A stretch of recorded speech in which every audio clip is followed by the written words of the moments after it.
Ini part ke-26 halaman part ke-26 halaman 174. Ini buku Alibaba.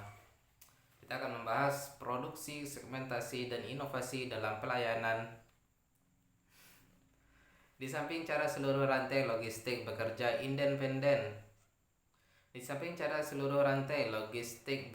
independen dari Alibaba, ketika dagang L berkembang dan data menjadi lebih terbuka, banyak sekali pedagang-dagang L ini juga mensubkontrakkan banyak pekerjaan kepada perusahaan-perusahaan layanan pihak ketiga seperti vendor perangkat lunak independen (ISV).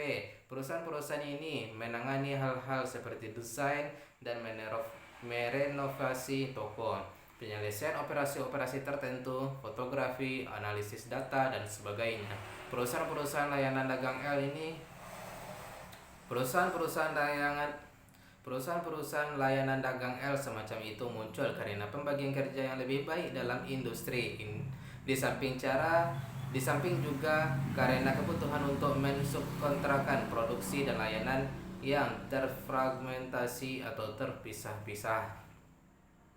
Dari Big C menjadi sebuah perusahaan layanan dagang L, inovasi vendor dagang L, HLTT.taobao.com, perusahaan manajemen merek internet yang didirikan oleh Feng Jiaqi, adalah sebuah perusahaan dagang L yang bergerak dalam penyediaan layanan bagi perusahaan-perusahaan dagang L lainnya. Banyak orang yang mungkin tidak bisa memahami dengan mudahnya apa maksud hal itu. Salah satu cara menjelaskannya adalah seperti berikut. Setelah tanggal 20 Mei 2011, ketika Lamborghini mendaftar di Taobao Commerce City, ia melakukan satu penjualan seharga 6.488 juta RMB. Inilah transaksi tunggal terbesar dalam sejarah Taobao. Perencana di balik layar keseluruhan episode dan manajer seluruh proses ini adalah perusahaan branding internet yang didirikan seorang perempuan bernama Feng Jiaqi. Ketika Feng Jiaqi masih kuliah, seperti kebanyakan perempuan muda, dia suka menjelajahi Taobao dan membeli barang-barang daring. Dia sering merekomendasikan barang yang dia sukai kepada orang lain. Ketika kegiatan itu menjadi semakin sering, dia mulai berpikir untuk membuka toko daring sendiri. Berkat pemosisian akurat idenya dan kerja keras, dengan cepat dia menjadi penjual pemenang hadiah, mendapat gelar-gelar seperti pemenang 3 mahkota dan pemenang 5 bintang. Perusahaannya HLTT.taobao.com perlahan-lahan memimpin kelompok merek kosmetik Taobao. Ketika kompetisi daring semakin sengit, Feng Jiaqi dihadang tekanan untuk mengubah modelnya seperti yang dialami sebagian besar toko-toko kosmetik. Dilema utamanya adalah apakah dia mesti terus menjadi saluran bagi penjualan barang banyak merek lain atau haruskah dia menjadi penyedia layanan dagang L sendiri. Ketika dia sedang menimbang-nimbang opsi-opsinya, platform Taobao menyelenggarakan sebuah konvensi Taobao dengan tema Kerja Sama Abad pada Agustus 2010 yang bertujuan mengumpulkan para partner yang hendak diajak bekerja sama selama 1 abad. Ini memberi HLTT.taobao.com peluang untuk menjadi Taobao Partner TP. Layanan-layanan bagi operasi-operasi dagang yang meliputi operasi sehari-hari, penerimaan pesanan konsumen, promosi merek, pengiriman barang, dan sebagainya. Jika sebuah perusahaan layanan mampu mencakup semua operasi dan menjalani seluruh prosedur, ia dipandang sebagai sesuatu seperti sebuah kapal penarik pasar. Berdasarkan pengalaman lebih dari 5 tahun mengoperasikan sebuah toko Taobao, Feng Jiaqi mendirikan sebuah perusahaan yang diberi nama Shanghai Internet Luxury Brands Management Company Ltd atau disingkat Shanghai Luxury. Perusahaan ini menjadi salah satu dari sedikit kapal penarik pertama di pasar. Memulai sebuah perusahaan tidak pernah merupakan pekerjaan yang selalu mulus, dan Shanghai Luxury yang baru didirikan bukan pengecualian. Walaupun tak terhitung upaya sudah dikerahkan untuk menjadi HLTT.taobao.com sebuah TP, konsumen tidak datang berbondong-bondong. Tepat ketika Feng Jiaqi cemas memikirkan bagaimana mempromosikan perusahaannya, Maybelline datang mengetuk pintu. Perusahaan ini menjadi konsumen pertama Shanghai Luxury. Maybelline merupakan sebuah merek kosmetik terkenal. Ia sudah lama mencoba menggunakan dagang L untuk mempromosikan dan memasarkan produk-produk kecantikan. Ia sudah menjalin kerjasama dengan sebuah perusahaan periklanan terkenal untuk itu, menggunakan layanan manajemen seperti desain, situs web, dan operasi, tetapi penjualan aktualnya tidak mengesankan. Fenjiki juga menjual eceran produk-produk Maybelline secara daring berkat reputasi mengesankan hltt.wow.com. Fenjiki bertindak sebagai agen bagi perusahaan itu dan menjual banyak produknya. Ketika Maybelline mulai mencari partner, Fenjiki menggunakan naluri tajam pemasarannya dan seketika melihat sebuah peluang bisnis. Dia mengunjungi homepage toko induk Maybelline resmi dan mulai memberikan sejumlah saran konstruktif tentang cara meningkatkannya berdasarkan bertahun-tahun pengalamannya dalam memberi kosmetik di Taobao. Seorang personal senior di Maybelline menyimak rekomendasinya dan segera memintanya mengageni operasi-operasi tokonya. Fenjiki tidak mengecewakan perusahaan itu. Hari pertama setelah toko induk Maybelline yang dibenahi mengunggah situs barunya, ia melakukan 50 transaksi besar yang meningkatkan hasil penjualan berbasis internet secara signifikan. Sesudah itu, Fenjiki memutuskan untuk mewujudkan idenya menjadi penyedia jasa dagang L, berpegang pada ide memiliki sebuah bisnis inti dalam perancang strategi merek. Dia menambahkan 2 sayap pada bisnis tersebut, yakni desain kreatif dan layanan-layanan yang memungkinkan efisien perusahaan. Dengan kata lain, membuat perusahaan setiap menerjuni dagang L. Dalam cara situs tunggal, dia menyediakan layanan kapal penarik bagi perusahaan-perusahaan bermerek yang melibatkan penjualan, konsumen, dan logistik. Dia menjadi perusahaan spesialis dagang L yang menangani seluruh layanan kapal penarik. Dalam tempoh hanya beberapa bulan, Shanghai Luxury memberikan layanan kepada puluhan merek terkenal di Tiongkok dan membantu penciptaan banyak keajaiban bagi dagang L. Segmentasi produksi dan kemunculan perusahaan layanan dagang L. Transformasi hltt.taobao.com dari Big C menjadi sebuah perusahaan yang melayani dagang L adalah salah satu manifestasi pemikiran di balik sebuah proses produksi terfragmentasi. Itu sangat selaras dengan tren perkembangan ekonomi layanan outsourcing. Sejak tahun 1990-an, model produksi terfragmentasi muncul dari pengalaman tren-tren perdagangan internasional. Para sarjana yang mula-mula mengemukakan konsep ini, Jones, Kierkegaard, dan Lurong, mengatakan bahwa konsep ini memisah-misahkan proses produksi dan menempatkannya di tempat-tempat berbeda.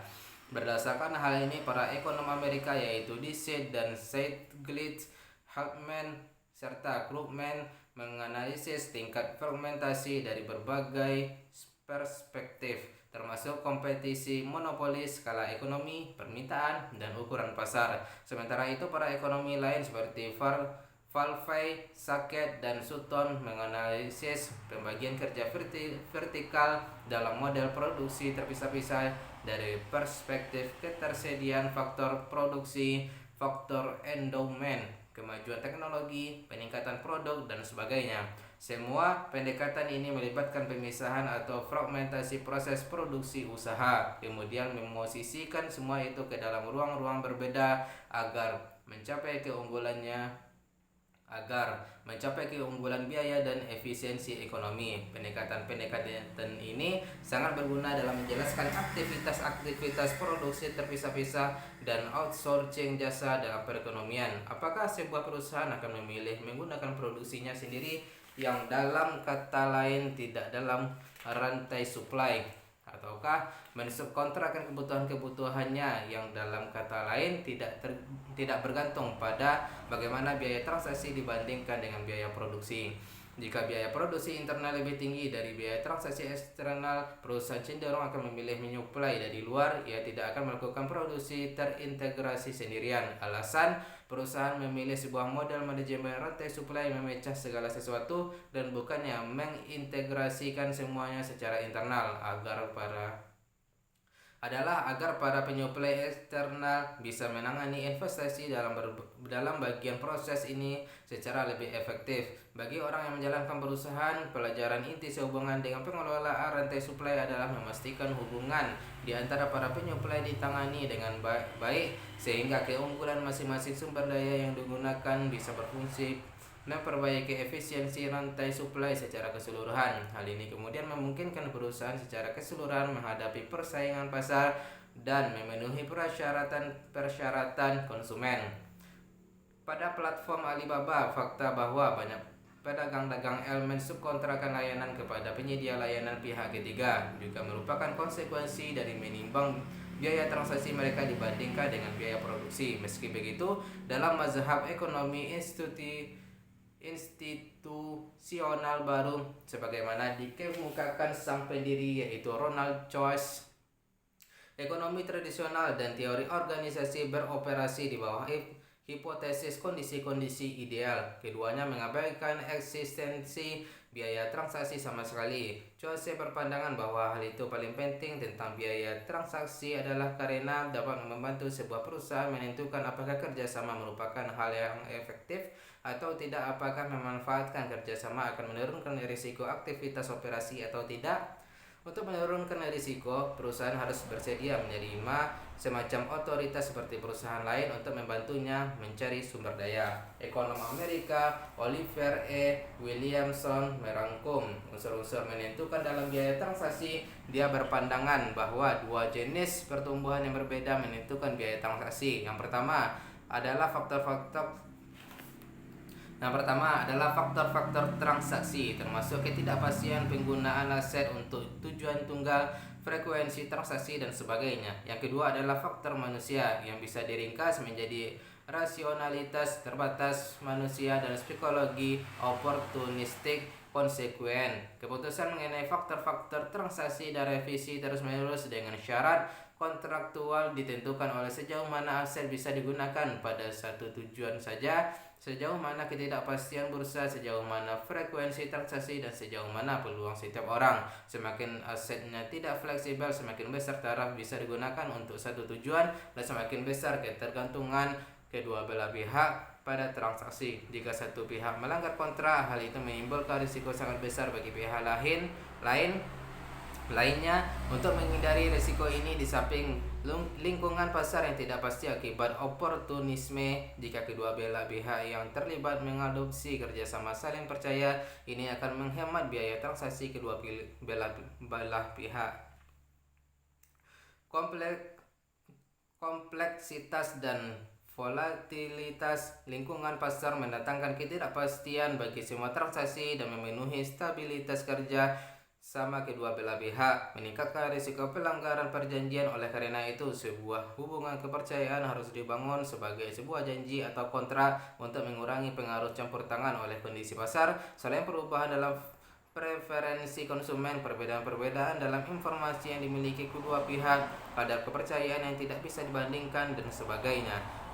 Frekuensi transaksi terkait dengan biaya transaksi. Semakin sering transaksi melibatkan jumlah kontrak yang lebih besar, yang pasti menambah biaya kontrak-kontrak dan biaya pertukaran kontrak-kontrak tersebut. Pada saat yang sama, hal itu mengurangi biaya per kontrak karena informasi yang tidak sesuai. Entitas-entitas transaksi yang berbeda bisa memiliki informasi berbeda, yang memperkecil peluang bagi kedua belah pihak untuk mencapai persetujuan dan menimbulkan biaya transaksi yang lebih tinggi. Ketika biaya transaksi mulai mempengaruhi aktivitas transaksi, perusahaan bisa memilih untuk mengadopsi sebuah bentuk kerjasama yang berbeda, yang lebih sejalan dengan kebutuhan rantai suplai. Untuk menurunkan biaya transaksi, setelah penurunan dalam kekuatan dan penurunan dalam efek strukturnya, sebuah perusahaan bisa mendapati bahwa pasar itu sendiri adalah pengganti lebih baik dari perusahaan dalam melakukan fungsi tertentu. Manajemen administratif outsourcing rantai suplai adalah salah satu metode kerjasama yang digunakan pasar untuk menggantikan lapisan-lapisan operasi dalam sebuah perusahaan. Metode kerjasama ini kemudian menjadi suatu hubungan persetujuan berdasarkan penerimaan bersama risiko dan saling berbagi informasi dalam konteks sebuah rantai suplai. Semua perusahaan berbagi tujuan langsung dan kepentingan bersama. Tujuan mereka adalah menurunkan tingkat inventaris dan seluruh biaya rantai supply untuk memperkuat komunikasi dan pertukaran di antara para anggota untuk menjaga sifat rutin penanganan hubungan kerjasama di antara perusahaan-perusahaan dalam rantai supply dan dengan demikian menikmati sebuah posisi yang lebih baik di pasar, artinya keunggulan kompetitif lebih besar, kondisi keuangan lebih baik, barang berkualitas lebih tinggi, keuntungan lebih tinggi, kepuasan konsumen yang lebih baik, dan hasil bisnis yang lebih baik. Dalam sebuah lingkungan dagang L, Alasan seorang pedagang L memilih untuk mensubkontrakkan layanan-layanan tertentu kepada para penyedia pihak ketiga dan tidak melakukan semuanya sendiri adalah ingin menghemat biaya transaksi dan meningkatkan efisiensi dalam pembagian kerja. Pembagian kerja selalu merupakan faktor utama yang menentukan pertumbuhan kekuatan produksi dan kemajuan sosial. Sementara itu, biaya transaksi memiliki pengaruh untuk menentukan terhadap tingkat pembagian kerja. Salah satu isu signifikannya adalah bagaimana menurunkan biaya yang ditimbulkan secara internal. Biaya yang ditimbulkan secara eksternal pada umumnya tidak fleksibel, sulit mengubahnya, sedangkan biaya yang ditimbulkan secara internal lebih artifisial. Dengan kemajuan ilmu pengetahuan dan teknologi, sebagian biaya yang ditimbulkan secara internal bisa direduksi dengan mengadopsi teknologi yang lebih maju, merenovasi sistem dan sebagainya. Penyedia layanan pihak ketiga di platform alih adalah hasil dari kemajuan teknologi di internet maupun kebutuhan untuk mengurangi biaya yang ditimbulkan secara internal. Sebuah survei yang dilakukan Temal Commercity mengindikasikan bahwa sudah ada lebih dari 100 entitas dagang L di platform Temal yang menyediakan jasa outsourcing bagi perusahaan dagang L. Di antara 50.000 pedagang di Temal dan 70.000 merek yang terdaftar di platform, lebih dari 40.000 mempertimbangkan layanan outsourcing. Sebuah toko pakaian daring dikepalai oleh seorang perempuan dari Henan bernama Zhang Yanyan menunjukkan bahwa penggunaan outsourcing terbukti sangat memudahkan. Para pedagang internet bisa mensubkontrakkan hampir setiap bagian dari keseluruhan proses. Yanyan sendiri sering menggunakan keagenan internet, sistem informasi, dan perangkat lunak pembayaran dengan klik untuk mengoptimalkan proses pencarian. Hal itu menghemat waktu dan tenaganya serta tidak mahal. Kadar penggunaan aset untuk satu fungsi saja adalah alasan penting lain yang membuat toko daring memilih untuk menggunakan layanan pihak ketiga. Satu-satunya kegunaan ini menunjukkan sejauh mana suatu aset bisa digeser untuk kegunaan lain dan sejauh mana hal itu menurunkan nilai produksinya. Aset-aset yang sangat terspesialisasi mengisyaratkan banyak biaya tersembunyi. Begitu biaya-biaya tersembunyi itu dipisahkan dari fungsi orisinalnya, hubungan yang telah ditetapkan terlebih dahulu dengan transaksi, biaya-biaya itu sama sekali tidak punya banyak nilai.